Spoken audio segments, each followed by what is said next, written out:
Conventional film of the D-Day landings begin about 100 metres from the beaches, without considering the considerable logistical operation that involved almost 133,000 troops from Great Britain and the Commonwealth as well as the United States. In his report, the Commander-in-Chief of the naval operation, codenamed Neptune, Admiral Ramsay, suggests that this may be because in the event the movements of over 5,000 ships and craft proceeded smoothly and to plan, and because, despite bad weather, the Allied armies and air forces were landed and reinforced, if not quite as quickly as the optimum planning figure, at least more quickly than the enemy reinforced his forces by land, it may now appear that the size and complexity of the naval problem was somewhat exaggerated. Today we can arrive at our own opinion for ourselves by using the evidence of contemporary film. The principal Allied embarkation port on D-Day was Southampton, and in this film we see the Empress dock, now the home of the National Oceanography Centre. We can see a huge caisson used as a breakwater for the Mulberry Harbour floating in the dock waiting to be towed across the channel. These were constructed in the Prince of Wales dry dock. Southampton was designated Area C with Southwestern Hotel, codename HMS Shrapnel, the headquarters of the Combined Operation Military Movement Control for the British and Commonwealth troops, whilst the 14th Major Port Transport Corps used a wing of the Civic Centre as the headquarters for the US Army during D-Day and Operation Overlord. We rejoin LCT or Landing Craft Tank 500 on the River Itchen on the way to rendezvous with troops from the 50th Northumbrian Division based at a transit camp possibly on Southampton Common.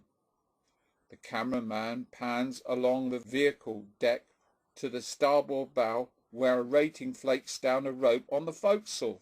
Reaching the assembly point at Chesil Bay, there are approximately 100 landing craft in a line ashore, and the camera pans along the line to Northern Bridge in the distance before moving back across the water to Shamrock Quay, where more vessels are berthed.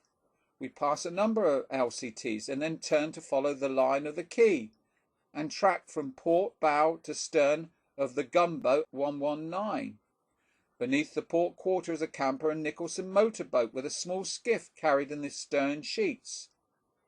The British troops have left the transit camp or on the tea parade before moving off down Brinton's Road to embarkation S4, now the location of a gravel works opposite the present-day St Mary's Stadium. D-Day was a race against time to see who could reinforce their forces the quickest, the Allies with their landing craft or the Axis with their panzer divisions. There were over 60 embarkation hards built on the south coast to prevent bottlenecks developing around the main ports. Detachments from the 86th Field Regiment Royal Artillery, No. 9 Beach Group and 5th East Yorkshire Regiment retraces the route along the River Itchen past the entrance to the Empress dock, when a Sunderland flying boat passes overhead. Flying boats were transferred to Poole in Dorset at the beginning of the war for security reasons, and this must be a special flight with top brass in preparation for D-Day.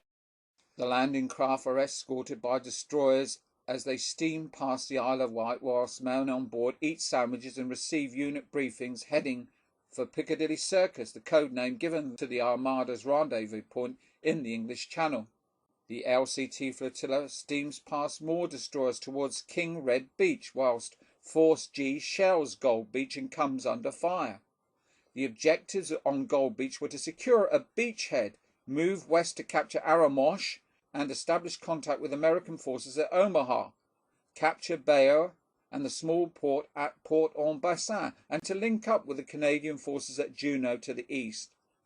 In the film we can see troops, tanks, self-propelled guns, AVREs and bulldozers queue up at a beach exit while drowned vehicles and equipment are washed up at the high tide.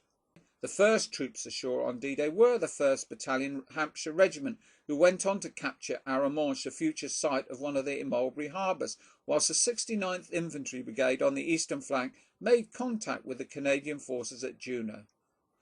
These objectives were not achieved without cost, and total casualties from all units involved in operations at Gold Beach were over 1,000, with 350 killed. Admiral Ramsay also says in his report That the operation proceeded smoothly and according to plan was the result of the hard work and foresight of the many thousands concerned in its preparation, and the determination and courage of the tens of thousands in the Allied navies and merchant fleets carried out their orders in accordance with the very highest traditions of the sea.